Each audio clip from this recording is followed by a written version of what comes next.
मालदीव की तुलना भारत से करना सही ही नहीं है। जिस टूरिज्म के दम पर मालदीव की रोजी रोटी चलती है, उस टूरिज्म में मालदीव के पास सिर्फ समंदर है, जबकि भारत के पास बर्फ, पहाड़, नदियां, समंदर, सब कुछ। और टूरिज्म से कमाई की बात करें तो आप यही कहेंगे कि कहाँ मालदीव, कहाँ भारत।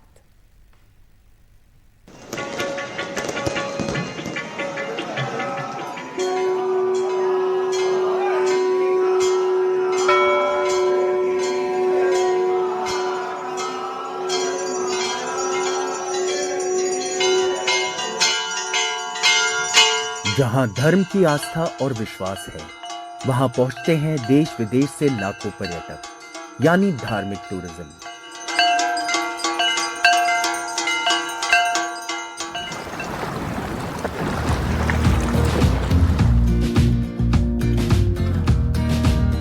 जहां कुदरत ने अपनी खूबसूरती को धरती पर फैला रखा है, वो पहाड़ों, नदियों और समुद्र के शानदार नजारों वाली जगहों पर भी पहुंचते हैं लाखों पर्यटक, यानी नेचर टूरिज्म।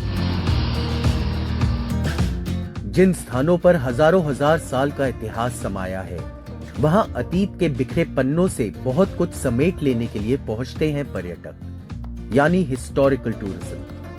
हिंदुस्तान के प्राकृतिक, धार्मिक और ऐतिहासिक सौंदर्य को देखने के लिए आने वाले पर्यटक यहां इलाज के लिए भी आते हैं। भारत में बेहतर और सस्ता इलाज पर्यटकों को मेडिकल टूरिज्म के लिए यहां खींच लाता है। तभी तो 2022 में करीब 14 लाख विदेशी मेडिकल टूरिज्म के लिए भारत आए। देखिए, इस टाइम पे भारत में हर जगह से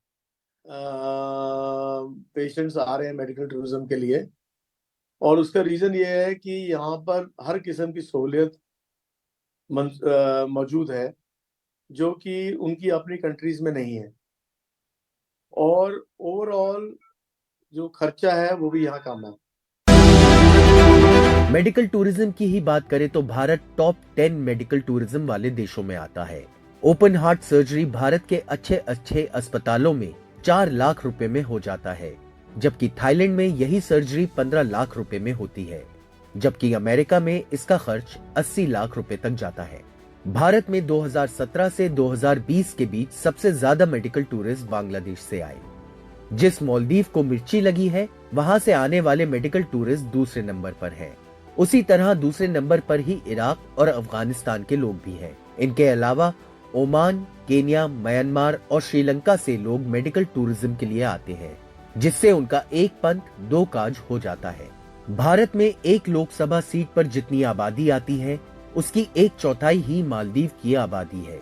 मालदीव की आबादी करीब 5 लाख है। 2022 में टूरिज्म से मालदीव को $3 बिलियन की कमाई हुई। इसमें भारत कितनी बड़ी भूमिका निभाता है, इसका अंदाजा आप इस बात से लगा सकते हैं कि पिछले साल 13 दिसंबर तक मालदीव में दुनिया भर से 17,57,939 पर्यटक पहुंचे, जिनमें से 2,09,198 पर्यटक भारत से थे, यानी करीब करीब हर 8वां सैलानी हिंदुस्तानी निकला। फिर भी मालदीव के मंत्रियों की हिमाकत देखिए कि वो भारत को ही आंखें दिखाने लगे, लेकिन भारत अपने पर्यटन उद्योग को बढ़ाने में जुटा है। भारत में इतने विभिन्न स्थल हैं, तो आप चाहे पहाड़ों को चुने, चाहे समुद्र के किनारों को चुने, चाहे वन क्षेत्रों को चुने, या फिर बेहतरीन होटलों को चुने, आपके पास जब भारत में ये सब व्यवस्थाएं हैं तो उसका आनंद लें और भारत को आत्मनिर्भर राष्ट्र बनाने में मदद करें। अगर भारत में टूरिज्म से होने वाली कमाई को देखें तो 2015 में $201 बिलियन की कमाई हुई, 2016 में $220 बिलियन, 2017 में $232 बिलियन, 2018 में $247 बिलियन और 2019 में $191 बिलियन की कमाई हुई। लेकिन कोरोना के कारण 2020 में ये कमाई घटकर $122 बिलियन हो गई, जबकि 2021 में $178 बिलियन। अब जिस तरह से मालदीव के बाइकॉट की भावना सोशल मीडिया पर उबल रही है, उससे लोग भारतीय पर्यटन स्थलों की तरफ ही रुख कर सकते हैं। We had a plan to travel abroad, but at the price कि अगर कोई ऐसा देश मेरे देश के पीएम को मेरे देश की का जो इमेज है उसको अगर कोई स्लैंडर करेगा, I will not take a moment to cancel my trip. Bollywood अभिनेता अक्षय कुमार, सलमान खान, सचिन तेंदुलकर, श्रद्धा कपूर समेत कई हस्तियों ने भारत के समंदर में घूमने की बात की है।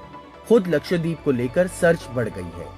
Lakshadweep has seen a remarkable 3400%. प्रधानमंत्री नरेंद्र मोदी के लक्षद्वीप दौरे के बाद लक्षद्वीप की सर्च में 3400% की बढ़ोतरी हुई है। इसने हमें इस पर एक कैंपेन बनाने के लिए प्रेरित किया है। हम बीचेस ऑफ इंडिया नाम से कैंपेन लॉन्च कर रहे हैं। इस कैंपेन से लोग भारत की अलग अलग और सुंदर सुंदर बीचों के बारे में जानकारी हासिल कर सकेंगे। कैसे आना है, कहाँ रुकना है, कहाँ घूमना है, ये सब जानकारी होगी। हम लोगों को अच्छा डिस्काउंट और डील भी दे रहे हैं ताकि वो इस अनुभव का आनंद उठा सके। भारत में मालदीव के मुकाबले अंडमान निकोबार और लक्षद्वीप जैसे कई द्वीप समूह हैं जहां पर पर्यटन की असीम संभावनाएं हैं। बस इन्हें विकसित करने की ज़रूरत है ताकि भारतीय विदेश जाने की बजाय भारत में ही इस खूबसूरती का नज़ारा देख सकें। इतने बड़े देश में अगर खूबसूरत नजारों को देखने के लिए लोग जाते हैं तो आस्था और भक्ति के रास्ते से पर्यटक धार्मिक स्थलों पर भी पहुंचते हैं। तिरुपति के वेंकटेश्वर मंदिर की कुल संपत्ति $30 बिलियन है और श्रद्धालुओं से सालाना 1000 करोड़ रुपए की कमाई होती है। जम्मू और कश्मीर में पर्यटन से सालाना 8000 करोड़ रुपए की कमाई होती है, जबकि केरल में 35,000 करोड़ रुपए से ज्यादा की कमाई। आखिर हिंदुस्तान के पास प्रकृति ने ऐसे संसाधन दिए हैं कि हर कोई कहता है कि ईस्ट हो या west, India is the best, पर्यटन के मामले में भी। Bureau report, NDTV India.